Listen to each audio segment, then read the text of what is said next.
மேம்பொருள் போக விட்டு அது பார்த்துட்டு இருக்கோம். ஸோ அப்படி பார்க்கும்போது இதற்குண்டான சங்கதி என்ன அப்படின்னு பார்க்கும்போது 37வது பாசுரத்தில் அழியன்னம் பையல் என்னார் அம்மவோ கொடியவாரே அப்படின்ட்டு, எம்பெருமானே நீயே தந்தையும் தாயும் ஆவாய், நீயே என்னை கருணைக்கு பாத்திரனாவான், இவன் நம்ம பயல் அப்படின்னு சொல்லணும் இல்லையா, உன்னுடைய கருணையை எதிர்பார்த்து இருக்கிறேன் அப்படின்ட்டு ஆழ்வார் சொல்லும்போது எம்பெருமானுக்கு ரொம்ப சந்தோஷமாயிடுது. ஆஹா, இவன் நம்முடைய கருணையை எதிர்பார்த்திருக்கிறான், நம்மளுடைய கடைத்தலையிலே இருக்கிறானே, இவனுடைய அனுஷ்டானத்தை நினைத்து எம்பெருமான் மிகவும் உகக்கிறான்.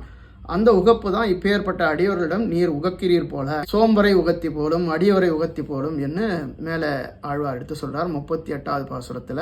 ஏன் எம்பெருமான் உகக்கிறான்ங்கிறது ரொம்ப முக்கியம் அப்படிங்கிறது நம்ம ரகசியார்த்தங்கள் பார்க்கும்போது நமக்கு தெரியும். அது நம்ம விரிவாக நம்ம உள்ளர்த்தம் ஸ்பெஷல் மீனிங்ஸ்லாம் பார்க்கும்போது அப்போ தெரியும் நமக்கு. நம்ம ஏற்கனவே பார்த்துட்டோம், பிரமாணம் பிரமேயம் பிரமாதா இது பார்த்தோம். நம்ம அந்த பிரமாணம்ங்கிறது நமக்கு வேத நூல் தான் பிரமாணம். அது அபௌருஷேயம் அனாதி நித்தியம் மறை அதெல்லாம் பார்த்தோம்.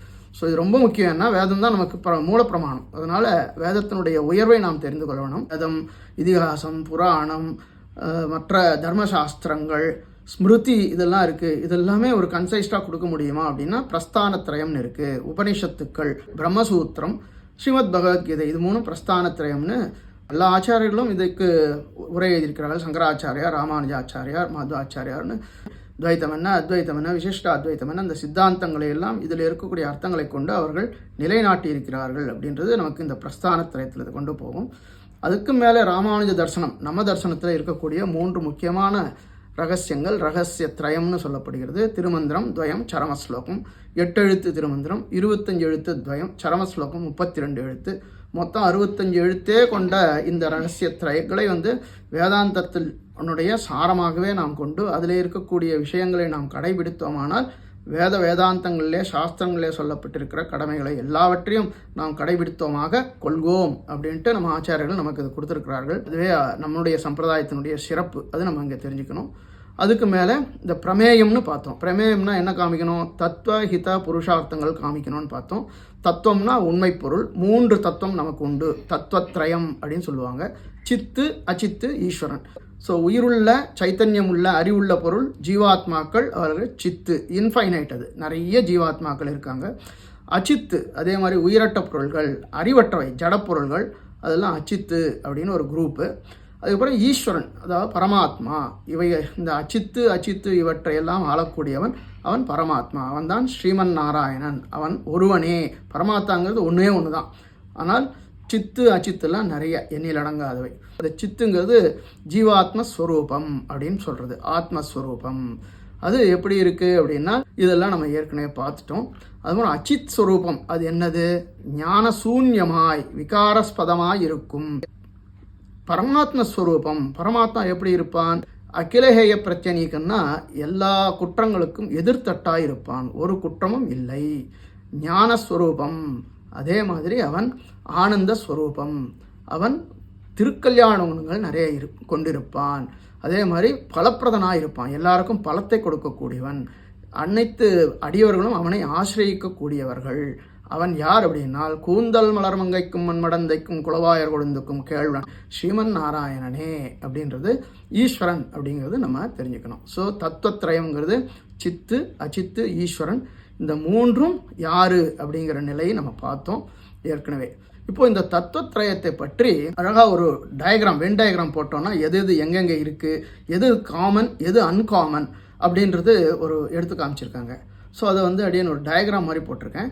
ஜீவாத்மா, இது இந்த ரவுண்டு ஜீவாத்மா, அந்த பக்கம் இந்த ரவுண்டு அச்சித்து, இந்த ரவுண்டு பரமாத்மா.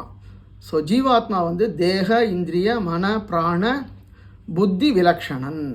தேகம் இல்லை, இந்திரியம் இல்லை, மனம் இல்லை, பிராணன் இல்லை, புத்தி இல்லை. விலக்ஷணன்னா இதை அனைத்தையும் விட்டு மாறுபட்டவன் அப்படின்னு அர்த்தம். ஸோ அது ஜீவாத்மாவுக்கு உண்டான ஒரு சிறப்பு. சரி, ஜீவாத்மாவுக்கும் பரமாத்மாவுக்கும் உண்டான சிறப்பு என்ன? இந்த செட்டு இது ஆனந்தம், அஜடம், அவ்யக்தம், அச்சிந்தியம், நிர்அவயவம், நிர்விகாரம், ஞானாசிரயம். இது இந்த இன்டர்செக்ஷன், ஜீவாத்மா இன்டர்செக்ஷன் பரமாத்மா, அது பார்க்குறோம் நம்ம. ஸோ இது எல்லாமே 2 பேருக்கும் காமன். ஜீவாத்மா ஆனந்தமுடையவன், பரமாத்மாவும் ஆனந்தமுடையவன். ஜீவாத்மா அஜடம், பரமாத்மா அஜடம். இது அவ்யக்தம். அவ்யக்தம்னா கண்ணாலே காண்பதறிது. அதே மாதிரி பரமாத்மாவும் அச்சிந்தியம் ஆனால் சிந்திக்க முடியாதது. ஸோ அது 2 பேருக்கும் உண்டு. நிர் அவயவம். நிர் அவயம்னா கண்ணு காது மூக்கெல்லாம் உண்டா அப்படின்னா கிடையாது. ஏன்னா அணுஸ்வரூபி 2 பேருமே. பரமாத்மாவும் அணுதான், ஜீவாத்மாவும் அணுஸ்வரூபி தான். நிர்விகாரம். விகாரம் கிடையாது. அதாவது இவங்களுக்கு தான் விகாரம், அச்சித்துக்கு தான் விகாரம் உண்டு. 2 பேருக்குமே விகாரம் கிடையாது. ஞான ஆசிரியம். ஞானமே உருவானது ஜீவாத்மா, பரமாத்மாவும் ஞானமே உருவானவன். ஸோ எவ்வளோ காமனாலிட்டி இருக்குன்றது நம்ம இதை வச்சு பார்த்துக்கலாம். ஸோ இந்த பரமாத்மாங்கிற ஆள்பவன், சத்தியம் ஞானம் அனந்தம் இதெல்லாம் உண்டு. ஆஸ்ரயனீயன், பலப்பிரதன், கல்யாண குணகுண பூஷிதன், லக்ஷ்மி பூமி நீலா நாயகன். இது பரமாத்மாவுக்கு மட்டுமே இருக்கக்கூடிய ஒரு சிறப்பு. இந்த 3 பேருக்கும் என்ன சிறப்பு அப்படின்னா 3 பேரும் நித்தியம். ஜீவாத்மா, பரமாத்மா, அச்சித்து 3மே நித்தியம். அதனால் நித்தியமாக இருக்கிறதுனால தான் அது தத்துவம்னு சொல்கிறோம். உண்மையான விஷயம் தத்துவங்கிறது நித்தியமாக இருக்கணும், அதுதான் உண்மை பொருள். அதனால் நித்தியம், 3மே நித்தியம். ஸோ அச்சித்து மட்டும் எப்படி இருக்குது அப்படின்னா ஜடம். இது 2 பேரும் ஜடம் கிடையாது, இது மட்டும்தான் ஜடம் பார்த்தோம்னா. அதே மாதிரி அச்சித்து வந்து ஈஸ்வரனுக்கு ஞாமியமாய் தாரியமாய் சேஷமாய் இருக்கக்கூடியது. அது அச்சித்துக்கும் உண்டு, சித்துக்கும் உண்டு. அதனால தான் சித்துக்கும் அச்சித்துக்கும் இன்டர்செக்ஷனில் இருக்குது. அது அணுவாக இருக்கக்கூடியது, ஈஸ்வரனுக்கு ஞாமியமாய் தாரியமாய் சேஷமாக இருக்கக்கூடியது.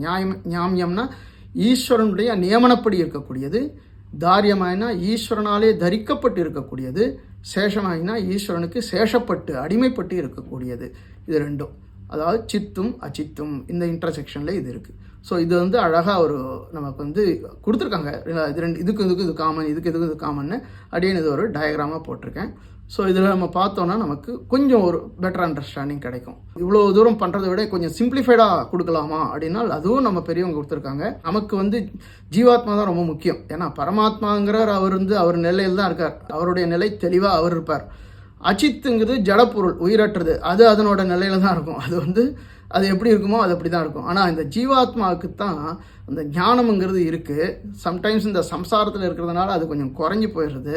அந்த குறைஞ்சதுனால என்ன ஆகுதுன்னா தனக்கு தான் நிறைய ஞானம் இருக்குன்னு தான் என்ன வேணால் பண்ண ஆரம்பிக்கிறான். இப்படி பண்ணுமா அப்படி பண்ணுமான்னு யோசிக்கிறான். ஸோ அந்த ஜீவாத்மா தான் அங்கே விளையாடுறது. இது இந்த பக்கமாக அந்த பக்கமானு விளையாடுறது. அடுத்ததில் வந்து இன்னும் சிம்பிளிஃபைடாக ஒன்று பார்ப்போம். இங்கே பார்த்தோம்னா ஜீவாத்மாவின் உண்மை நிலை என்ன, சிம்பிளிஃபைடு. இங்கே பாருங்கள், இந்த சைடு ஒரு ரவுண்டு, ரெட் கலர் ரவுண்டு இருக்குது. 2 தான் எடுத்துருக்கோம். ஞானம், அடுத்தது சேஷத்துவம், 2 மட்டும் எடுத்துருக்கோம்.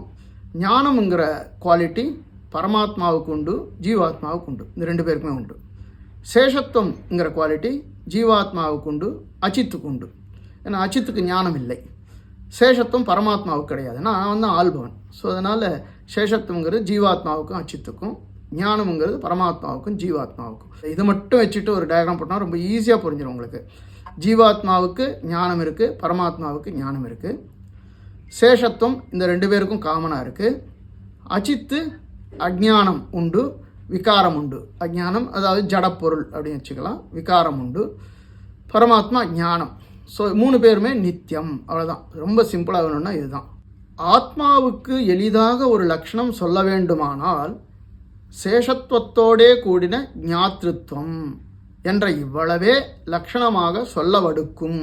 ரொம்ப சிம்பிளாக கொடுத்துட்டாங்க. சேஷத்துவத்தோடே கூடிய ஞாத்ருத்வம். சேஷத்துவம் அதனுடைய சேர்ந்தது ஞாத்ருத்வம். ஞானமும் சேஷத்துவம் 2ம் இருக்கக்கூடியது. இது ஜீவாத்மாவுக்கு. ஏன்னா ஞாத்ருத்வம் அச்சித்துக்கு கிடையாது, சேஷத்துவம் பரமாத்மாவுக்கு கிடையாது. ஸோ இது 2த்தையும் சேர்த்தோன்னா சேஷத்துவத்தோடைய கூடிய ஞாத்ருத்வம், இது 2ம் இருக்கக்கூடியது ஜீவாத்மாவுடைய லட்சணம். ஸோ இதை கொண்டே தான் நம்ம ஜீவாத்மாவை ரொம்ப ஈஸியாக தெரிஞ்சுக்கலாம். இது 2ம் தான் ரொம்ப முக்கியமானது. இதுலேயும் நம்ம வந்து அழகாக ஒரு இடத்துல திருவாய்மொழியில் பார்த்துருக்கோம். சேஷத்துவம் முக்கியமா ஞாத்ருத்வம் முக்கியமா அப்படிங்கிறது ஒரு தரம் திருவாய்மொழியில் ஒரு பதிகத்தில் நம்ம பார்த்துருக்கோம். Very good, very good, super. அடியேனுள்ளான் உடலுள்ளான், அதை பார்த்தது நல்லா ஞாபகம் வச்சுருக்கீங்க. ஸோ அதில் என்ன சொல்கிறார் ஆழ்வார்?